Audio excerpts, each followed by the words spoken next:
to the first episode of Ford's Focused, where I, Adam Ford, will take you through a particular topic in Apple technology, or maybe even general technology. You might know me from our Monday night weekly live episode, TDL Live, where Ryan Ritchie, my co-host, and I will take you through the latest news, rumors, and lifestyle, a live interactive show. Oftentimes, I can get pretty animated about a particular topic, and this show will be my deep dive, as it were, with you, the viewers, into a particular technology topic. Without further ado, why don't we get into this week's first topic, which is Macworld. I want to talk about Macworld. A lot of people are really taking Macworld the wrong way, I think. This is not as gloom and doom as most people are saying. Oh, the Keynote wasn't great. The Keynote wasn't, we didn't get a new Mac Mini. We didn't get an update to Apple TV. Let's relax, people. Let's take a step back and take a look at what we really did get. Because, as you know, most Mac people don't even know about Macworld. They are switchers. They've never heard of Macworld. They don't know that Macworld is where Apple likes to announce all of its new stuff, which is why when you go into an Apple store the day before a Macworld event, you have droves and droves of people who are still buying computers, because they don't know that tomorrow there could be an entirely new version of what they're buying today. So let's keep that in mind first. Second, while the Keynote wasn't the most interesting piece we've ever seen, it was not by any means the most groundbreaking we've ever seen, it was pretty important. Now, I'm not even going to get into Steve versus Phil and the whole who was doing the Keynote. What I do want to get into, though, is what we got. We got a new version of iLife. And while most people are like, okay, great, it's an incremental upgrade, let's think about what iLife is all about, though. iLife is what sells Macs.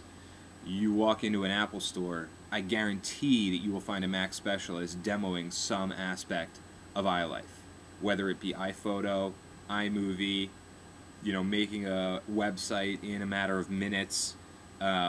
You're going to see people demoing this software. It's native on all systems, and it sells computers.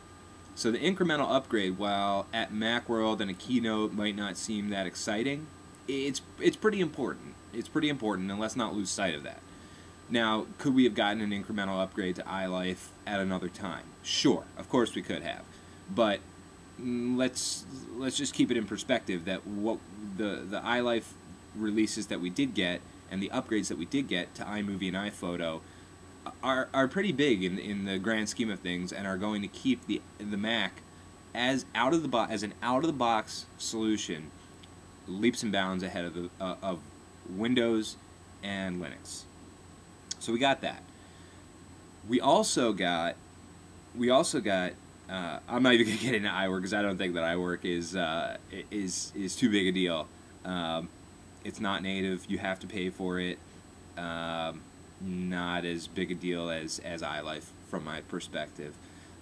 We did get the 17-inch MacBook Pro, and there's been some mixed reviews about whether or not it's a good or bad thing regarding a user replaceable battery. Most people agree that it's a bad thing.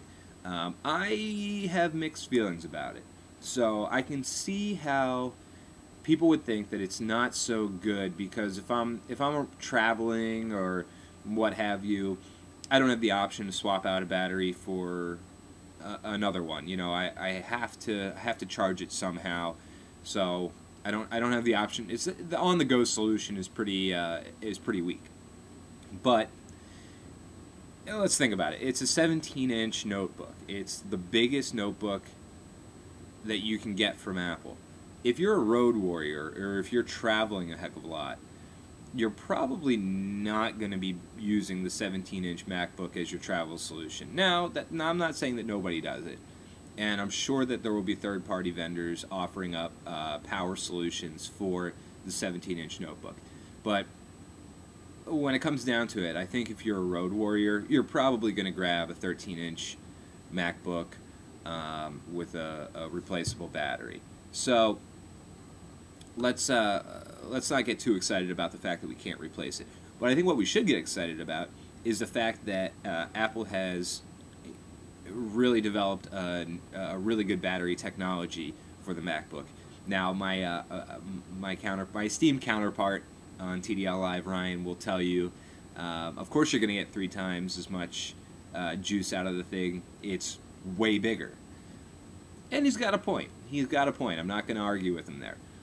What I am going to take issue with is the charging technology behind, that kind of manages the battery. So right now, you kind of have an all or nothing sort of charge where each element of the battery, each section of the battery gets charged. You plug it in right now, if you have a 13-inch MacBook, or really anything other than the 17-inch, the new 17-inch. You plug it in, you get juice. You get juice until the battery's full, and then it manages when it gives it juice. It runs off the AC at that point.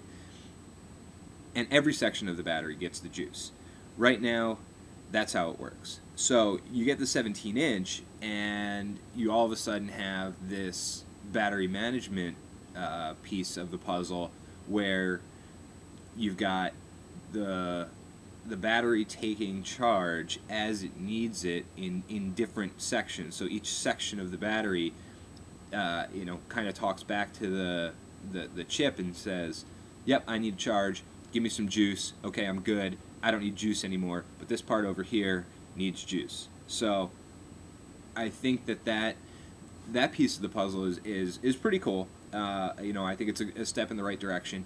And if it allows me to charge my battery, get 3 times the number of charges out of it, I think that is a step in the right direction. So if I'm going to have, and let's be honest, folks, we're probably not going to keep our computers 3 times longer just as a result. So you're probably going to be fine if you're, I don't think that you're going to have your computer 3 times longer than you currently keep it. So let's not get too excited about the battery piece. But I think that we should get excited that Apple is looking at designing batteries that are not user replaceable, that do save space, that charge. You can get a longer charge cycle and therefore a longer life out of the battery. Some environmental aspects of it. We can probably debate that, but I think it's important. I think it was important to Macworld. And I'm happy to see Apple taking a look at other technologies that they can incorporate that are going to give a better experience.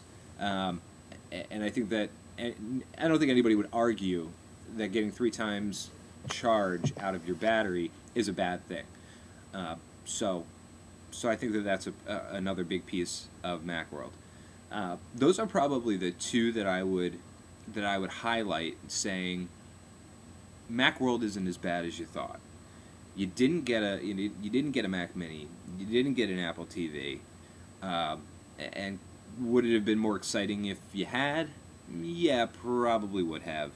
Who knows when we're going to get another Mac Mini? I mean, this just might be. They might call it a hobby. I don't know how they turn a product of the Mac into a hobby like they have with Apple TV, but certainly I can't explain why we haven't gotten an upgrade since 2007 on the Mac Mini. My prediction was that we would get a new Mac Mini, blasted out of a block of aluminum with the same manufacturing techniques as the top cases for the new MacBooks. So when are we going to get it? I don't really know. Could Macworld have been more exciting? Without a doubt. I don't think I'm not going to argue that it couldn't have been, but I think that we shouldn't lose sight of what we did get and why it's important to Apple, both now and into the future. So take that, do with it as you please. I'm going to be here hopefully on a bi-weekly basis to break down a particular topic. Get into it, give you my take on it. Again, you can catch me and my counterpart, Ryan Ritchie, on thedigitallifestyle.tv. We are on TDL Live Monday nights at 9 o'clock. Feel free to check out the blog and I will see you in the next installment of Forwards Focused. Take care.